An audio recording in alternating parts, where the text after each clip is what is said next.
It's 10 o'clock. Now I'll call it's 10 o'clock, so we'll call the February 2nd, 2016 meeting of the Limestone County Commission to order. Before we get started in the public comment, I would ask that everybody please keep my friend, and I know he's a friend about everybody in here, is Jimmy Gill, Councilman Jimmy Gill. Jimmy's battling a few health issues, and he could really use your prayers right now. The ones that know Jimmy, I know Sheriff Jimmy go way back, I do, and Jason, Steve, he's a good one. He's a fine public servant and a good man. Moving on to public comment, we have Miss Jessica Crumley here. Jessica, if you'd like to address the commission. If you wouldn't mind, if we have a mic there, we have people stand that way because we're live streaming and people can see. Excellent, thank you. Well, good morning, and thank you so much for allowing me the opportunity to visit with you today. And actually, I know your agenda says Jessica Crumbley. Jessica was not able to attend this meeting today. She had an agency visit that popped up that she had to cover. I apologize. Oh, that's our error there. But my name is Jennifer Leonard, and I am the relationship manager for the State of Alabama Deferred Compensation Plan.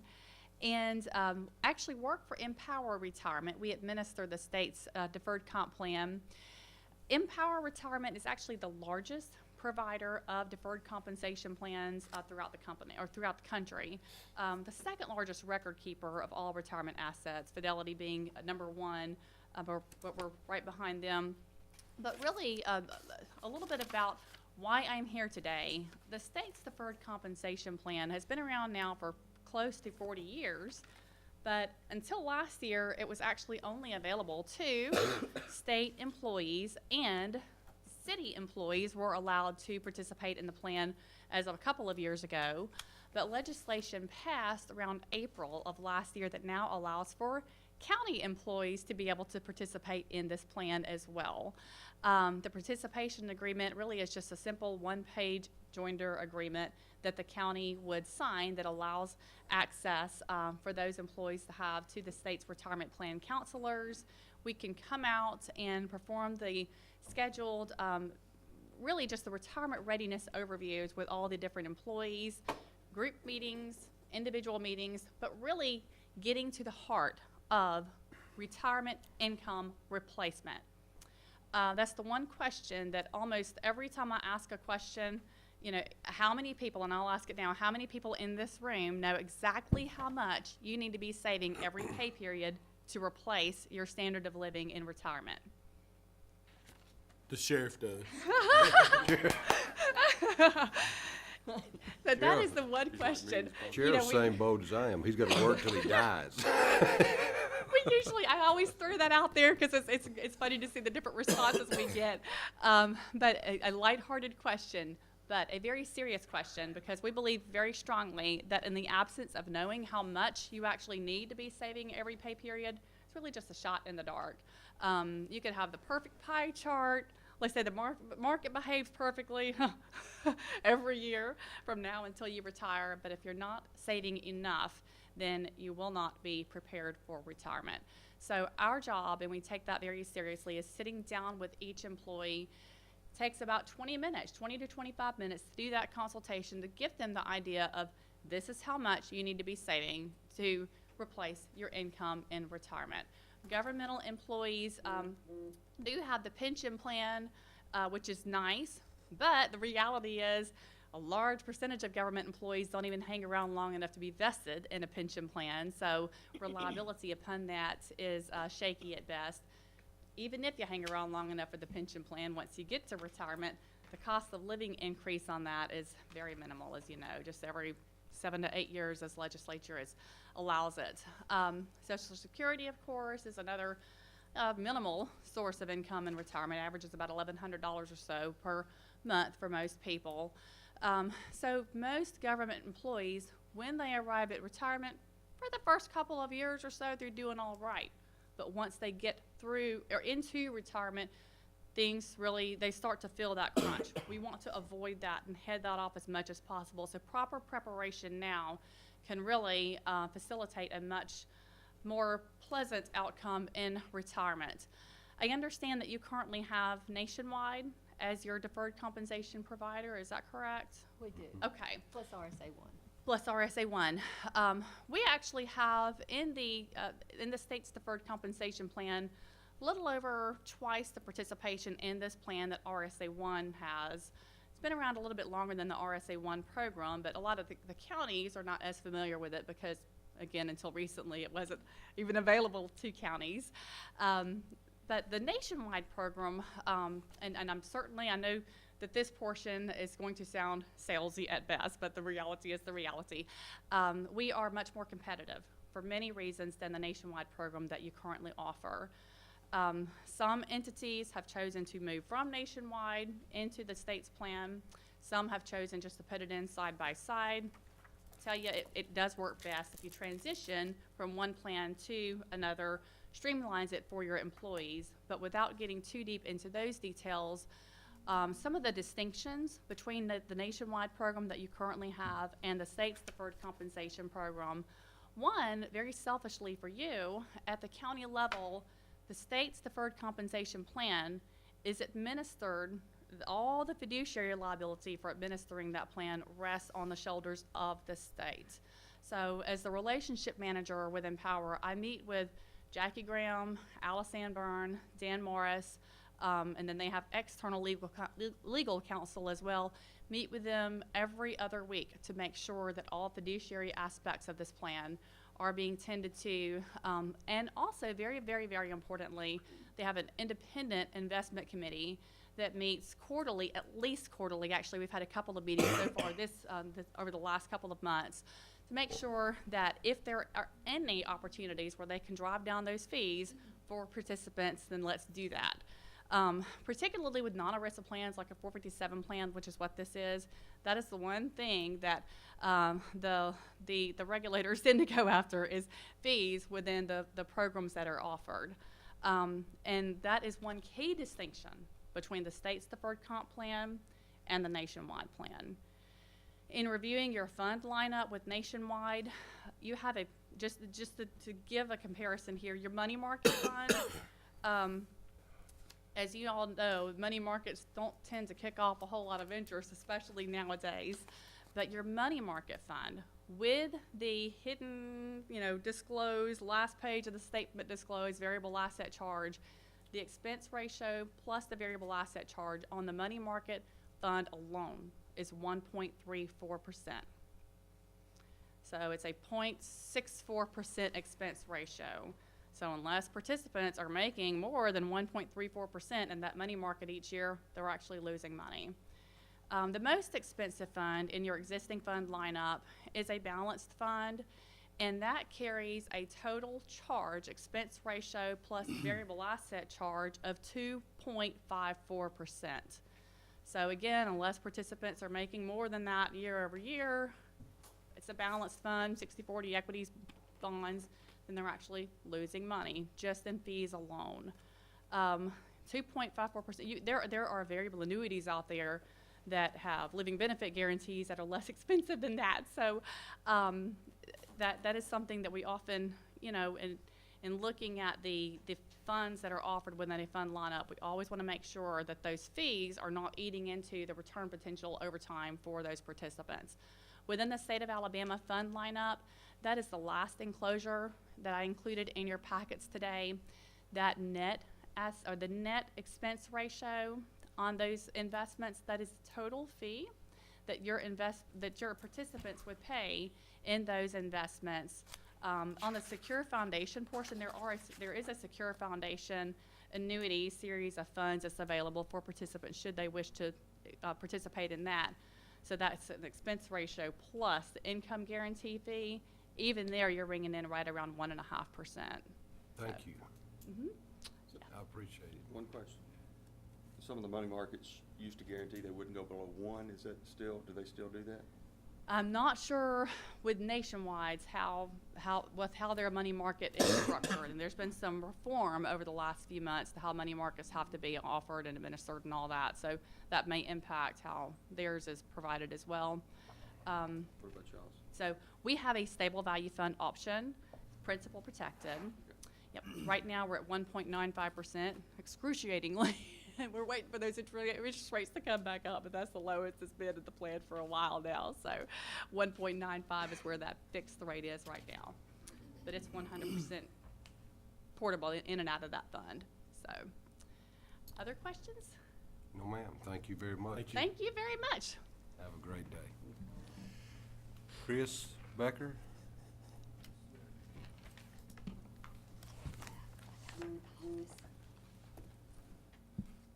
Chairman, Commissioner, I appreciate you giving me some time today to talk to you guys about a few extension programs we've got going on. So I won't take too much time, but I wanted to let you guys know what we're doing and see if we can't get you involved some way. The first project that we're going to discuss is the 4-H Roundup. Are you guys familiar with the 4-H County Roundup? Well, it's coming up pretty quick in March 12th at Calhoun Community College. And for those of you that aren't familiar with Roundup, it's kind of the end of the year 4-H event where all the 4-H kids come together, city and county schools, and they get to compete in 16 or 17 different competitive events. And it's a great day of activities for 4-H kids, kind of their celebration of a year of hard work. They put a lot into their projects, and they're really proud of them, and we're real excited about it.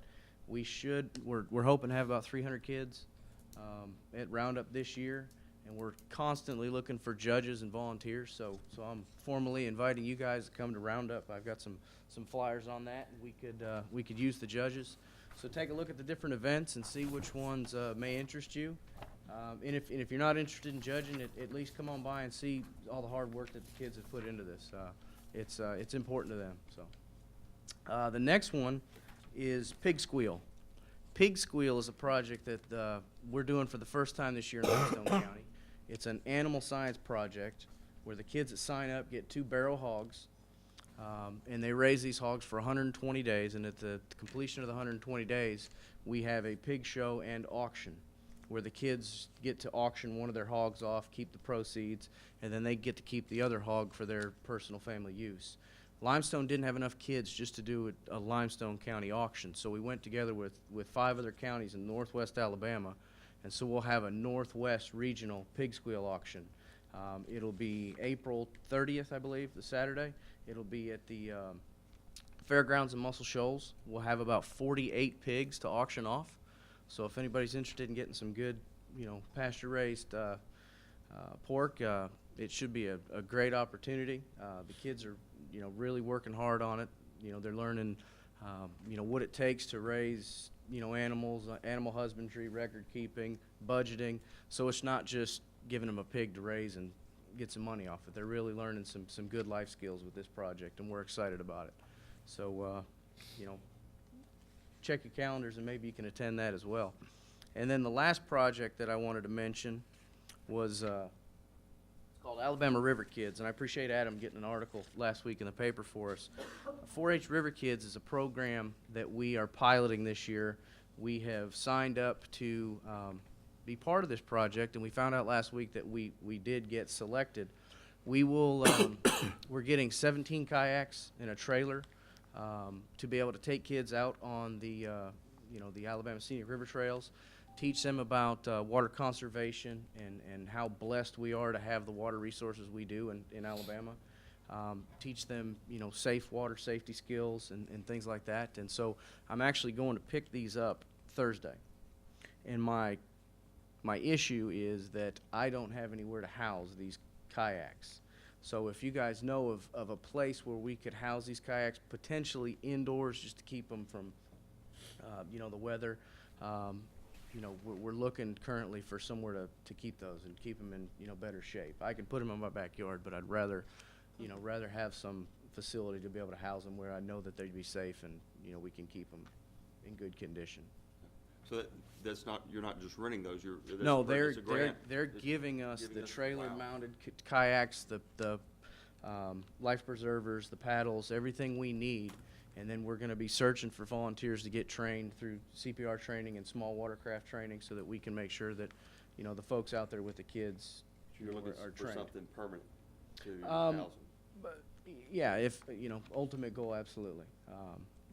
Short term, we can work with whatever we can find, but yes, yeah. And so, we're excited about that project. We posted it to Facebook, and we've had 1,200 people,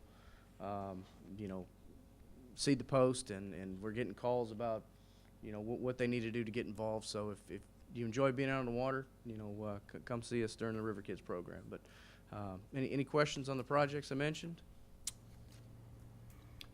No, thank you. I enjoy the roundup. My daughters have both been involved for the last 4 or 5 years in the public speaking aspect of it, and we really enjoy it. So Excellent. looking forward to it being here and not at Sneed.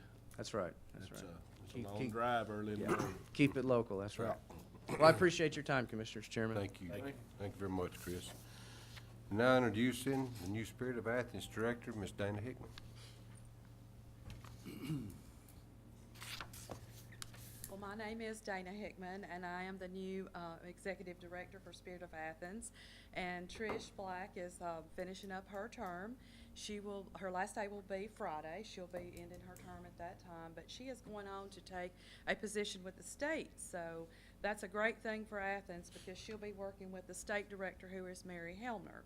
And she will be classified as a field specialist. So she'll be working with other cities and helping them to develop their programs similar to what we have here in Athens. So I consider that just a great opportunity for her. I know she'll do extremely well. And on a side note, there is going to be a reception for her at High Cotton Arts this Friday between 3 and 5. And all of the public is invited, all of you are invited, and we would love to have you there. Few things going on with Spirit of Athens. I hit the ground running just a few days after it was announced. We had about a 24-hour celebration and then back to work. So I started almost about a week and a half ago now. And so we're just keeping the ball rolling. The next thing that we're going to be doing downtown this Saturday is the chocolate walk. And that's going to be a lot of fun. We've already pretty much sold, I think we have a few tickets still left. So Is that legal? yes, chocolate is The legal. chocolate all around the park. And so we've pretty much sold the tickets, but there are a few left. So if you're interested in those, you can see me or actually go on Eventbrite and get your tickets. But there will be a lot going on downtown, and a lot of our merchants are very excited about, you know, participating in this. They've got everything from cake pops to chocolate truffles to you know, just a lot of good fudge and a lot of good chocolate treats. So that'll be a lot of fun and excitement for our downtown. Well, Dana, thank you, and we really look forward to working with you in the Okay, future. we're gonna be looking forward to working No, with you you'll do a too. great job. Thank you for having me, and a lot of you I know, some of you I don't, but I grew up here, and you may have seen my story in the paper, but I do feel like that everybody has a story. Sometimes we just have to, you know, check our back pocket and pull it out and say, yeah, well, that's mine, and how can I make a difference? And that's truly the way I feel, so I'm excited about working with you. Outstanding. Thank Thank you. you. Kelly, courthouse done, we're moving in. Really? I was in there yesterday, I know. We are continuing with, we've started back on the drywall installation after we had some issues with some roof leaks, but we've got those taken care of, and we've got the drywall hung back. They're starting to finish and sand a lot of that this week, and we should have most of that taken care of except for the first floor, where we're still kind of working out some details on the floor plan for the DA. The sprinkler system is basically installed. We've got a few leader pipe that's still in, they're working on this week, and they should get the new fire pump and the controller put in this week also. The structural repairs that we've been working on for the last 6 months, we're down to one door. So All the elevators are done, aren't they? elevator openings are done and completed. We got that one door on the first floor that we didn't know about till we did some demo and found it. We got the channel, the steel channel is on the way, should come in this week, should get that and straightened out, and that will be the structural repairs completed. We're moving on with metal stud work where we can. We've got the window pockets going on that we talked about I've last seen meeting. those, they're gonna be fine. They're gonna look okay. Yeah. But it's gonna serve the purpose that we need. The plumbing, the rough end of the plumbing is completed inside the building. Electrical is around 60% as far as the rough end goes, but a lot of that's being held up by the DA's area, not knowing the floor plan as of yet. The outside work has started when we can between rainstorms, that kind of thing. We've got the manhole in, we've got the sewer tied into the building. We found the break in the sewer underneath the floor. On the first floor, we've got that repaired. We haven't completely filled in the hole yet, but we've got the repair done. I seen where we dug it out. We'll be When do you think we'll start putting ceilings in, the drop ceilings? in about 2 to 3 weeks. It'll look a lot better in there then, because the walls are all done, they finished and sanded and all that, third and second floor, but you still see all the pipe and, you know, Right. ductwork and all that, which makes it, Well, now the grid will go in first, and it'll stay Exactly. grid like that for a long time. The ceiling tile will be the last thing we put in. at the end. Right now, as far as finishes go, we were planning on starting some of the paint and the stain work and cleaning up some of that old trim, but we're having issues with condensation inside the building. Those old masonry walls, they got cooled off during the winter, and now when we have days like today, it rains inside the building. The walls sweat real bad, so I've worked it out with Pam to get some temporary heat in the building. We're starting to run some heat, even though it is gonna be close to 70 degrees today, we're still running heat in the building to try Plus to the control that. condensation, the wood. We just gotta get those masonry walls heated up so they don't condensate when we have warmer weather. And just to clarify, the DA changes, Brian's wanting to configure a couple of offices, which in and of itself is really not much of a additional expense. But it's a matter of the way he's rerouting a couple of it, we gotta make sure that they meet the safety requirements for a fire exit. Right, we gotta meet life safety, and plus we've gotta make sure that we're not interfering with the heating and cooling. Right, configuration. We're making several offices a lot bigger than what we had Right. planned on, so, right now, the mechanical engineer does say that it looks like the units we have, we can just swap a couple inside the building, not have to buy any new ones, so. Okay. We're still waiting on the architect to get us a floor plan on that so I can get pricing. We're meeting with the architects tomorrow to go over some of the finishes, get a new finish schedule put together, because some of the paint colors have changed a little bit, and certain things are gonna be painted, certain things aren't now, so we're meeting with those guys tomorrow, and hopefully we'll have more information about the DA's area with that meeting also. We're meeting with the OAC next week. That's the Alabama Office of Courts with Mike Hawthorne. He's gonna set us up with the data and communication requirements we need for the judges. And we've scheduled February 29th as the shutdown for the electrical. And then we're gonna be changing out the transformer and getting new switch gears and that kind of thing put in. And we'll be about 10 days without any power up there, so there's gonna be a lot of generators and that kind of thing running. It's gonna get kinda loud for a couple of weeks around the square while we still gotta work while the power's out, so we're just gonna run it off of generators for a couple of weeks while we get the electrical part swapped out. And once that's done, then the elevator will start install. So we're moving really pretty quick right now. I know Robert had texted me, emailed me last night that he couldn't be here today. He had a prior, something he couldn't get out of, Robert Littleton with, but on the stuff, do not let that delay the courthouse whatsoever on moving that around. I mean, those plans have been approved and done, and I don't mind helping Brian. You know, I understand what he wants to move a couple of offices, but we're not gonna slow the whole project down, because we've had, Well, it's 2 years it's to down to the get to wire that now. point. We either gotta find something out this week and get or moving go on, on or with what we just got. move on Yeah, without. because we're not gonna hold it up, because those plans have been approved and done, what, 3 years, I guess? For what they are, we had 3 years to get to this point to Yes, sir. move something around if you wanted to, so. Also, there's been some talk about installing new lighting around the square. So I need you guys to We've kinda got look into that. I've actually got that. We've been working with Mayor Marks and the City of Athens on, we're gonna provide the county's gonna provide the fixtures, and the city's gonna maintain them in Holly, and they'll be really ornate, fixtures kind of go with the motif that we're doing for downtown. Yeah, I know. Replace those kind of, David Seibert's trying to set up a meeting with us in the city Right, to try right. to work out the details on that, but, yeah, it may come down to we may have to run the existing outside lights on some kind of temporary service until we get that straightened out.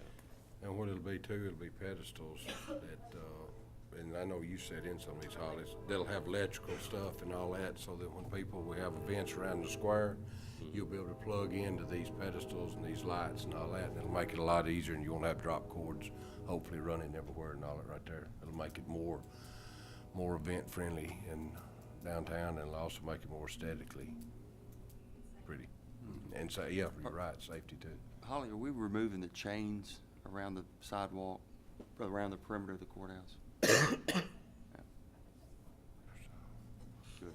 And the roof part of it, we're about 65% complete with the roof, but we do have it dried in where it's not leaking in the building. We're gonna find out tonight, I guess. Yes, sir. Unfortunately. All right, Thanks, Kelly. thank y'all. All right, Pamela, if there's no more other public comment, could you call roll, please, ma'am? Yes, sir. Commissioner Hill, Here. Commissioner Turner. Here. Commissioner Black, Here. Commissioner Harrison. Here. Commissioner Black, could you lead us in our pledge? I shall. I pledge allegiance to the flag of the United States of America and to the republic for which it stands, one nation, under God, indivisible, with liberty and justice for all. Thank you, sir. All right, at this time, I'll ask for a motion to approve the minutes from January 19th and 27th of 2016. Do I hear such motion? I'll make the motion. I have a motion by Mr. Black. Do I hear a second? Second by Mr. Hill. Any discussion? There's no discussion. I'll call for the vote. Commissioner Black, Aye. Commissioner Hill, Aye. Commissioner Turner, Aye. Commissioner Harrison. Motion carries unanimously. Our next item, I'll ask for a motion to approve the claims in the amount of $1,490,538.43. Do I hear a motion to approve such claims as presented to the commission? So moved. I have a motion by Mr. Turner. Do I hear a second? Second. I have a second by Mr. Hill. Any discussion? There's no discussion. I'll call for the vote. Commissioner Turner, Aye. Commissioner Hill, Aye. Commissioner Black, Aye. Commissioner Harrison. Aye. Motion carries unanimously. There are no resolutions and orders to come before the commission. Let's see, we have one item on the contracts, agreements, and grants. I'll ask for a motion to approve agreement for preliminary engineering, surveying, and plan development with Morrell Engineering for the Shaw Road over Douglas Branch in the amount of $22,631 even. Do I hear such a motion? I'll make the motion. I have a motion by Mr. Black. Do I hear a second? Second. Second by either Steve or Ben, whichever one. They both sounded about the same. I guess Mr. Harrison. And my understanding, Mark, this is gonna be part of the 100%. Yes. Will be compensated, or recompensated for. There's no more discussion. I'll call for the vote. Commissioner Black, Aye. Commissioner Harrison, Aye. Commissioner Hill, Aye. Commissioner Turner. Aye. Motion carries unanimously. Our next item, under budget revisions, I'll ask for a motion to remove $250,000 from our building fund to be placed to do this work at Shaw Road, of which when it's 100%, 100% reimbursed. and we'll put it right back in there, so it's basically a wash. So I'll ask the motion to allow such budget revision to take place. I'll make the motion. I have a motion by Mr. Black. Do I hear a second? Second. Second by Mr. Harrison, I think. I got choked up on that. Any discussion? There's no discussion. I'll call for the vote. Commissioner Black, Aye. Commissioner Harrison, Aye. Commissioner Hill, Aye. Commissioner Turner. Aye.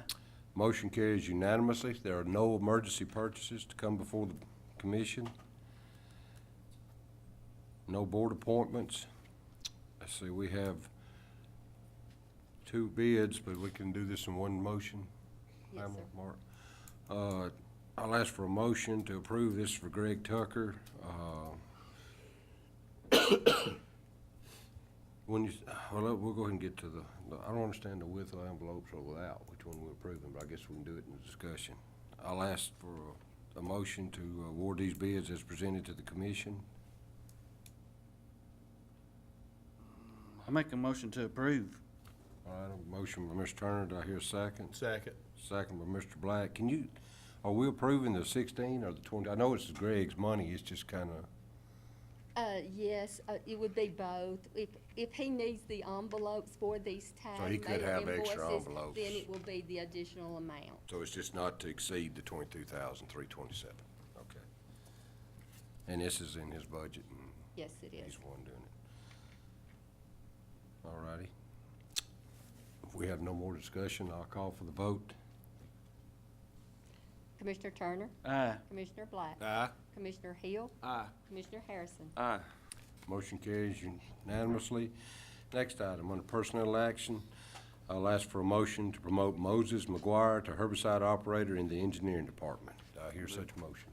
I move to promote it. I have a motion by Mr. Harrison. Do I hear a second? Second. Second by Mr. Black. Any discussion? If there's no discussion, I'll call for the vote. Commissioner Harrison, Aye. Commissioner Black, Aye. Commissioner Hill, Aye. Commissioner Turner. Aye. Motion carries unanimously. Our next item, I'll ask for a motion to approve family medical leave for Chris Shedd beginning January 25th, 2016 until February 15th, 2016. Do I hear such motion? So moved. A motion by Mr. Turner. Do I hear a second? Second. Second by Mr. Hill. Any discussion? If there's no discussion, I'll call for the vote. Commissioner Turner, Aye. Commissioner Hill, Aye. Commissioner Black, Aye. Commissioner Harrison. Aye. Motion carries unanimously. Our next item, I'll ask for motion to grant the merit increases as presented to the commission. Everyone has a copy. I'm not gonna read off all them names, if y'all want me to. Do I hear such motion to grant these merit increases? I'll make the motion. I have a motion by Mr. Black. Do I hear a second? Second. Second by Mr. Hill. It was close. Don't matter. Any discussion? Don't matter. Mr. Hill, Stanley got it. It was quick. He's a little quicker on the draw. If there's no discussion, I'll call for the vote. Commissioner Black, Aye. Commissioner Hill, Aye. Commissioner Turner, Aye. Commissioner Harrison. Aye. Motion carries unanimously. Mark, on the engineer's report, you got anything? Have nothing today. Okay. Other than the Shaw Road, that's 100%. Shaw Road's 100%, and that, like we said, that's just strictly reimbursement. As we incur the expenses, we'll pay them and request reimbursement. So it's just a line item to get us through that. And we're still working with Aldott and on the Highway 20 bridge. Yes, still working towards a 100%. resolution on hopefully Which way to we come gonna up. go. Yeah. All right. Other business, I'll ask for a motion to approve estimate with Eddie Michael to install a metal roof at the Veterans Museum in the amount of $19,720. Did I hear a motion to approve such estimate or contract? Or I move to approve it. I have a motion by Mr. Harrison. Do I hear a second? Second. Second by Mr. Black. Any discussion? If there's no discussion, I'll call for the vote. Commissioner Harrison, Aye. Commissioner Black, Aye. Commissioner Hill, Aye. Commissioner Turner. Aye. Motion carries unanimously. Our next item, remove the following items from inventory. Cellular amplifier, gateway computer from EMA, and a safety chair, a couple of Dell laptops, a Dell Optiplex, and tactical uniforms from the sheriff's office. Do I hear a motion to remove such items from the inventory? I make a motion. I have a motion by Mr. Turner. Do I hear a second? Second. Second by Mr. Hill. Any discussion? Jonathan? What's a safety chair? Safety chair. I don't know. I have no idea. Oh, yeah. I need that at the house for my kids. They put you in it. They may put me in it. He has two daughters, lives in the house of ladies. He ain't in control, I can tell you. Can one of these computers be used for my foreman? Are they trash or are they useful? I think they pretty much did. Okay. There's no more discussion. I'll call for the vote. Commissioner Turner, Aye. Commissioner Hill, Aye. Commissioner Black, Aye. Commissioner Harrison. Aye. Motion carries unanimously. There are no scheduled public hearings We'll move at this time for report of the officers. Commissioner Hill? Yes, what there's, weather reports are that we may have some severe weather tonight. I think, Willie Springs, safe room will be open. We plan to get up there and do some cleanup, but we need to encourage people to be safe there because it's still in progress of, construction. So I just asked everybody to be real careful if they come. Thank you, sir. Commissioner Turner? Just following along with Commissioner Hill, if anybody spots problems tonight, trees in the road, water across the road, just give us a call. We'll try to get out and do whatever we can do. Commissioner Black? Holt Springer Road, we should have it open by Friday, I'm hoping. I had the water department come out this morning, relocate the water, and hopefully we've already got the tile and everything. We should have that done by Friday. Old Highway 20, still waiting on to see about the money, how we're gonna afford to be able to fix it and what type of fix we're gonna do. Shaw Road, Mark Massey and my foreman and I, we all met this morning with TVA to discuss options as far as being able to open up for their outage that they're having. I think it's February the 19th. Options were to maybe put in a temporary fix there on Shaw Road, but we've since found out that if we do a temporary fix on Shaw Road, the feds consider us to be a permanent fix on Shaw Road, and we go from 100% money to 80-20 money, and the 20% will cost us somewhere around $75,000 to $80,000. That's not an option. So our other option is to maybe put in a temporary pipe over on the Douglas Road side. We're looking at that today, about having a temporary fix for there to alleviate the heavy traffic they have coming in. So just be patient. We're not dragging our feet. We're diligently trying to spend our money correctly and get the things done the way they're supposed to. Thank you. Thank you, Mr. Black. Commissioner Harrison? I want to thank y'all for approving the resolution to move the meeting to today to allow me to attend the Joint Transportation Committee meeting yesterday, and it was a very informative meeting, whichever side you fall on the gas tax issue. There was a lot of good data presented, and there was a lot of good information exchanged after the meeting, so that was a good meeting. So that's all I have. Thank you. Thank you all for coming. Thank our guests very much. Holly, you ain't been feeding Adam nothing, no? Okay. Tom, good to see you again. Thank you for coming. Everybody do be safe, watch the weather, and with that, we'll adjourn we'll recess to 10 a.m. Wednesday, February 10th, 2016 at the Washington Street Courthouse.